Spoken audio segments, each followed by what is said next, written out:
Welcome back to another episode of TVGP's We Roguelike It, where we are playing Balatro. I'm your host, Boston, playing this on the PlayStation 5. I'm joined, as always, by Moonpeer. Hello. This one is probably so, want to talk about the game real quick from a kind of what it is Uh, standpoint here, just in case anyone isn't playing along with us as we're going through this. Balatro on the PS5 dashboard just says the poker roguelike. And it's like, well, yeah, I mean, you're not kind wrong. of. But Yes. if poker had 150 jokers, and each one of those jokers changed how your hand is scored in significant ways, Yes. and we'll kind of get into those sort of naturally as we go through. I have only been playing this game for the last 2 weeks. This is literally, I have Oh boy. dozens of hours into this game by this point. It's the only thing that I want to play. I have been sitting here and thinking about playing it as we have been getting prepped to record. As soon as we're done recording all of this stuff, I will sit back down and immediately start playing it again. I have been doing Oh, I nothing else. wish it had grabbed me that hard. I mean, it's kind of grabbed me. Nowhere near that level though.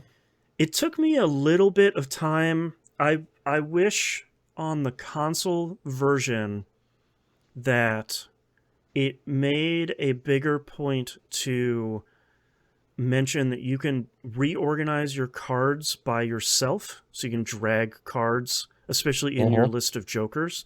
Yeah, you grab it and hold them whenever you get a new one. No, I mean, like, yeah, whenever you get a new one, like, hold, it'll be A for you, it's X for me, and like just scooch them around in your list of jokers.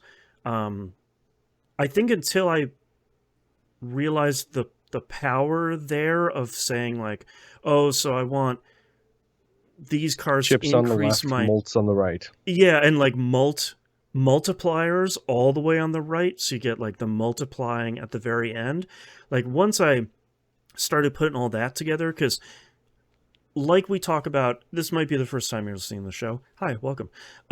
We don't go into a new game and immediately have like, I've got my tablet here and it has the wiki open and I'm Googling for what are the best hands in Balatro. Like, we're not doing any of that. A lot of it is kind of going in and engaging with the game on its terms, really. Because for me, at the very least, I feel like there's it's such a quick way to suck all the enjoyment out of a game, where someone is like, I can't believe you haven't unlocked and played with this card. How could you're just a baby starting this game and playing it wrong. Like, Mm-hmm. don't let the internet poison something that you could like. So there's a lot of that I'm going into and just being like, oh, okay, yeah, you can. Oh, if I do this and I combine, I'm a dude that likes synergies in roguelikes. So Balatro is synergies the roguelike, really. So it scratches that itch on my brain. And I think that's part of the reason why it's clicked with me so hard, has been like, all right, I know how to play poker broadly. Like, I know, No, specifically, I know the poker hands. I couldn't yeah, tell you what the different styles of poker is. I can no, probably play Texas Hold'em. I yeah. definitely can't play any other version other than that Yeah, because thankfully there's this a isn't lot. Texas Hold'em, because I feel like that's the default for most people nowadays, which is fine. But Hmm. I like the kind of like 5 card ante that is, to me, was the like classic poker. I like that is this, where it's sort of like, and I like the focus here too on saying like, all right, you got 2 good cards, like you have 2 aces there, one of them has an effect on it, and you have a joker that's going to amplify something about aces. Just play 2 aces. Whatever, man. Hmm. Like, it doesn't. You want to play one card because you got a card that has a polychrome on it and a red stamp, and you have something that buffs when you just play one card. Just play one card, man. Whatever. Yep, the amount of times I have a really good pair build, where pairs end up being much more Hmm. powerful than anything else I do, Yep. is unreal. For me, it's two pair. Typically, I always felt like, I I got I a couple try. of Uranus cards. Great. Let's do a two pair build. Let's go.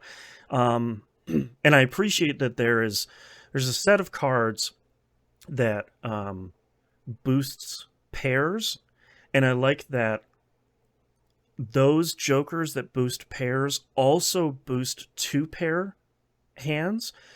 And thankfully it only does it once, so it's not like, oh well, this is totally broken.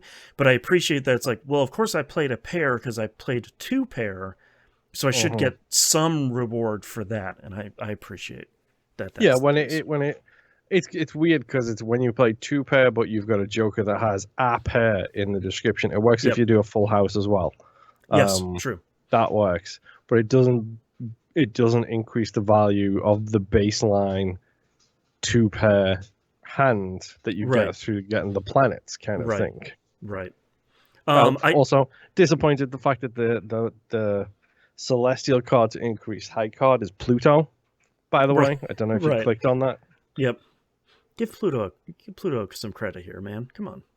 Uh-huh. Um I do really have to give this game a lot of credit to. I'm also playing a lot of slice and dice right now, which is like a whole separate problem.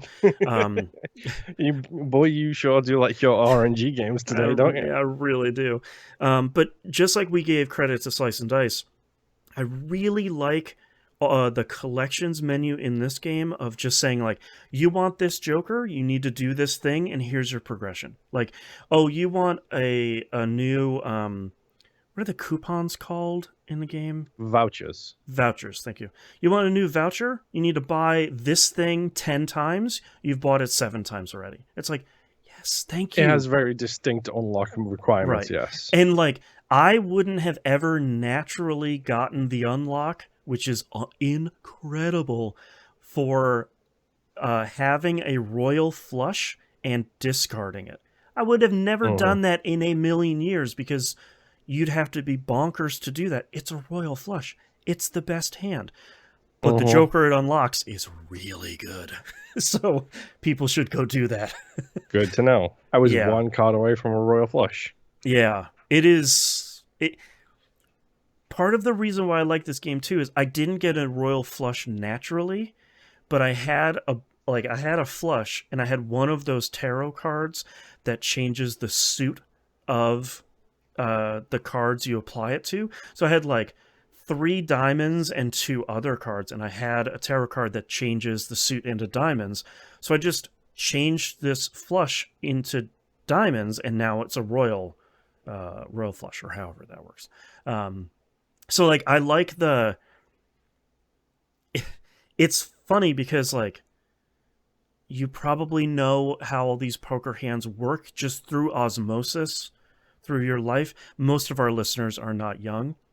Um, so like you don't have to worry about the math of that part. The real math comes in, oh, okay, if I play this and if I manipulate my cards and if I change them with tarot cards, I upgrade them with planets and stuff, what's the build I'm gonna have for this run and how can I kind of min max this run specifically? Yeah. It becomes really interesting because like I'm still trying to get my playstyle down.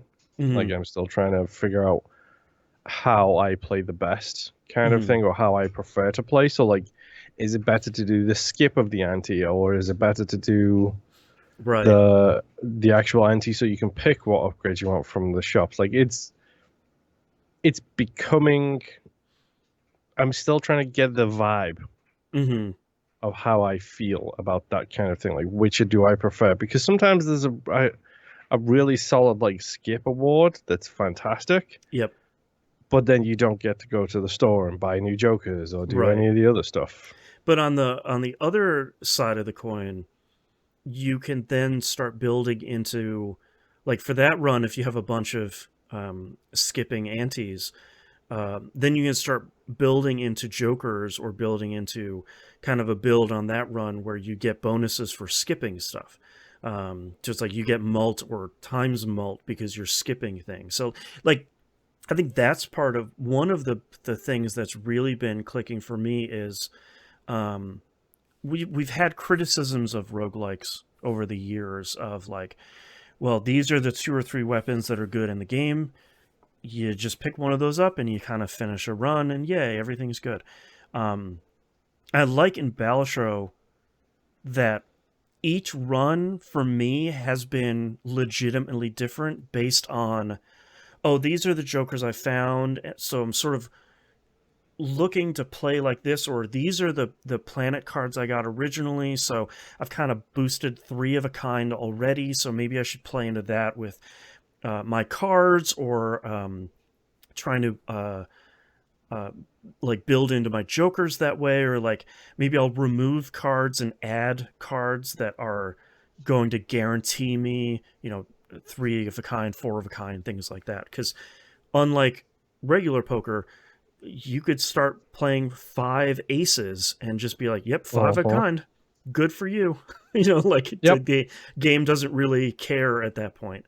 Um, and it also isn't going to limit you to 50 cards either. I think my largest deck so far has been 85, which was Oof, jeez. nearly uncontrollable at that point. It was just a lot of like, Yeah. all right, whatever's coming up, I'm probably going to play like 2 pair, and I'm just hope for the best. Um, I haven't gotten the achievement for getting your deck size down to 20, which seems That's a lot. rough, man. Uh-huh. um, Like, like my question is, when you discard, if you discard everything, does that hmm. then get reshuffled back to the top, or no? Oh, like if you discard your whole, if you go through your Everything. whole deck, Uh-huh. it fills the deck back up, and it starts back over.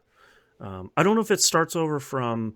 I don't know in what order it does. I don't know if it's keeping track of the deck based on what cards you played and when you played them, or if it just like shuffles them and puts the deck back. I'm not sure. I'd have to Google that. But yeah, I've had it. I think only maybe 2 or 3 times have I gone through the entire deck. Um, so those have been interesting rounds of just like, okay, I'm just gonna keep rolling the dice here and see what I'm tossing out 5 cards at a time. Let's go. Um, Yeah, there's been more than a few, like, I've had very much more than a few rounds where, like, literally I haven't even made it past, like, the first boss because it's just like, oh, this is just bad rolls. yep. Bad. Everything is going bad. Usually, Not a lot I can do about it.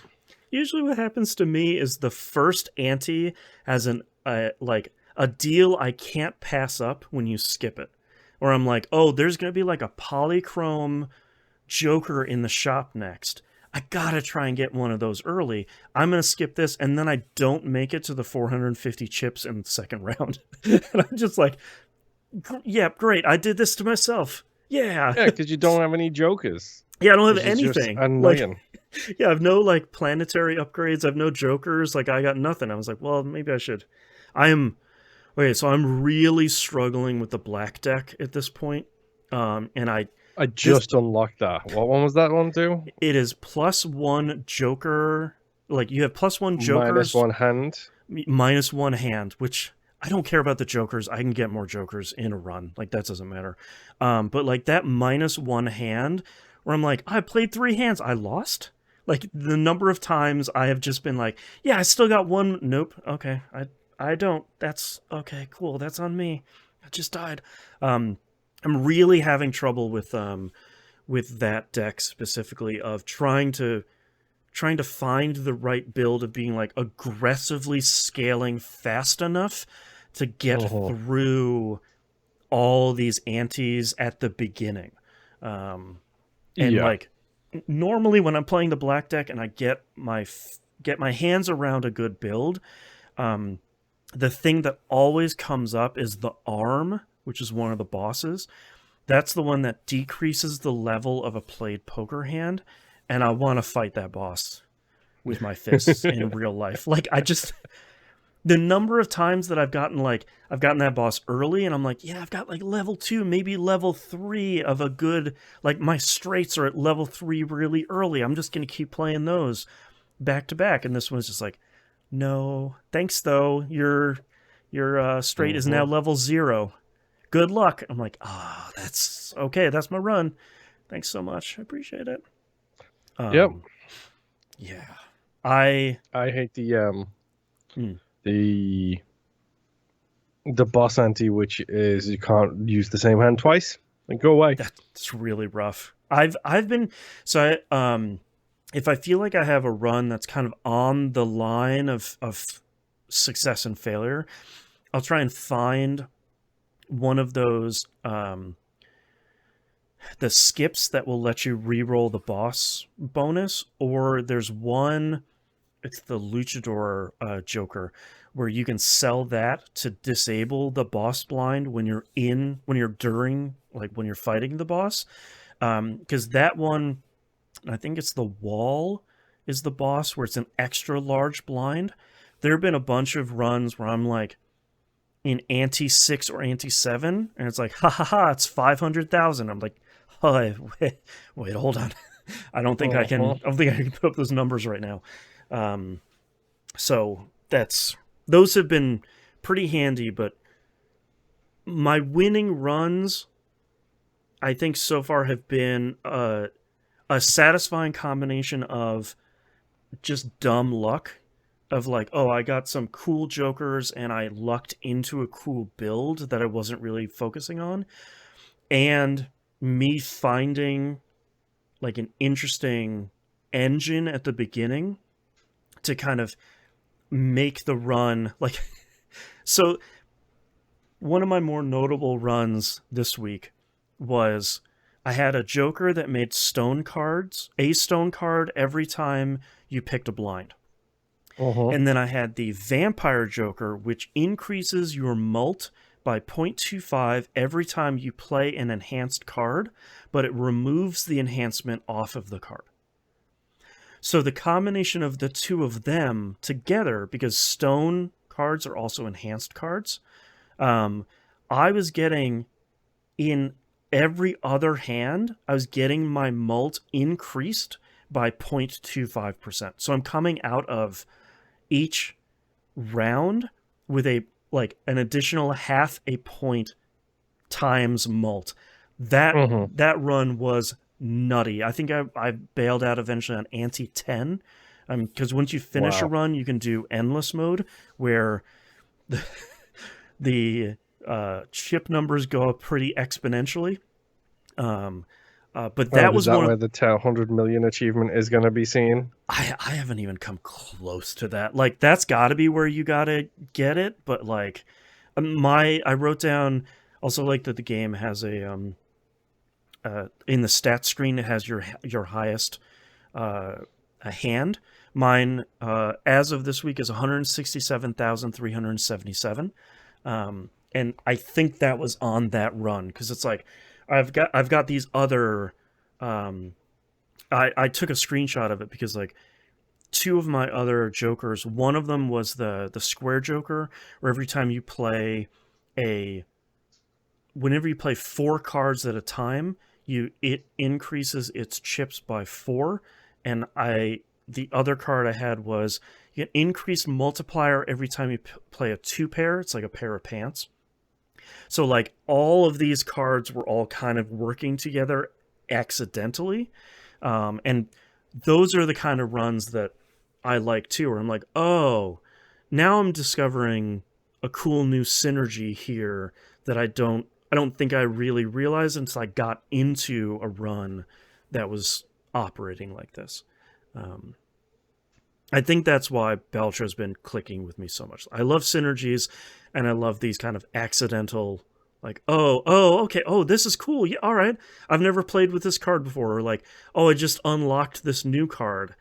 That sounds kind of weird. Let me try and do a run with that and see if I can manage something around that. Yeah. Um, I also like the fact that like it does tell you like on the card if you have never seen that card before, like if you've never yes, selected it and used it. Yep. And I also really like that each of your jokers very clearly tells you what it's going to do and when it's going to do it. Like, when you do this, it increases by this number of chips. Your current bonus is this number of chips. It will decrease when you do this. Like, it's very, very, very, very clear. And, like, I like that more and more roguelikes are doing this. We also get to talk about Slice and Dice again. We have Slice and Dice a lot of credit for its in-game glossary. These two feel very similar, where it's like, I shouldn't have to have the wiki open. I shouldn't have to hit the start button and go into the menu and, like, I shouldn't have to do all this stuff. It's just there, and you can see exactly what's going to happen and exactly what's going to do it, and all the cards are always going to play from left to right. Like, the rules are very, very consistent. I think that helps a ton. So, Yeah. Yeah. I love Balatro. This game's great. It's pretty solid so far, yes. Yeah. I have played it so much that I have beaten 6 decks so far. I have, Dude. after 5, you unlock challenge mode. Looking at the base number of challenges that unlocks, I am not ready for that in any form or fashion. So I'm leaving that menu alone completely for right now. I'll play it before we finish talking about the game over the next month, but, like, there's a lot of, like, well, this does this and that doesn't do this, and you have to do it in this many antes, and I'm like, no, I can't do this yet. Yikes. So have you seen the Completionist Plus achievement? The one to get, what is it, gold? Gold stickers on every single joker, and you get the gold sticker by beating the game on the hardest difficulty. So that's 150 jokers. Yeah, as soon as I saw that, I said, Isaac is back. Yeah, I actually really like how the game does that. So I've beaten a bunch. All the decks I've beaten so far are on the white chip. I've tried a bunch of the red chips. I don't know if I'm ready for that yet, but I'm working on it. And I like that in the menu it says, like, hey, the highest difficulty you've beaten with this joker is on white difficulty. So, like, I like having that little stamp of saying, like, yeah, you've beaten a run with this weird joker. Good job. Like, I don't know how you did it, but good on you. So I don't know if I'll go for that. I really love that, like, if you look at the rarity for all the PlayStation trophies, they're all really like 40, 50%, 30%. That one is just like 0.01, and the platinum is 0.01. It's like, yeah, I get it. Gotta have one tough one in there. So I don't know. It's a roguelike. It wouldn't be anything else. Yeah. All right, what are your final thoughts here for Balatro Week 1 before I spend another hour talking about this game? I mean, I hope I get more time to play it, if I'm completely honest. Like, that's my main thing, is, like, very low on time at the moment. So, yeah, hopefully I can actually sit down and put some time into it now that I don't have to think about a bunch of other crap. Part of the reason why I've been playing this so much is my kid is off on spring break right now, and it's a very family-friendly game, and it is a very pausable game. And I like the combination between the two of those has been, I kind of have this game open all the time, and I'm doing some chores, I'm sitting down, doing a couple rounds, doing some more stuff, doing some more rounds. So kind of squeezing it in. Heaven help me if this is on mobile. I don't know. I might not play anything else. Good luck, I guess. Yeah. All right. That's week 1 of Balatro. And I think that'll be it. We'll see you all next run. Bye. Bye.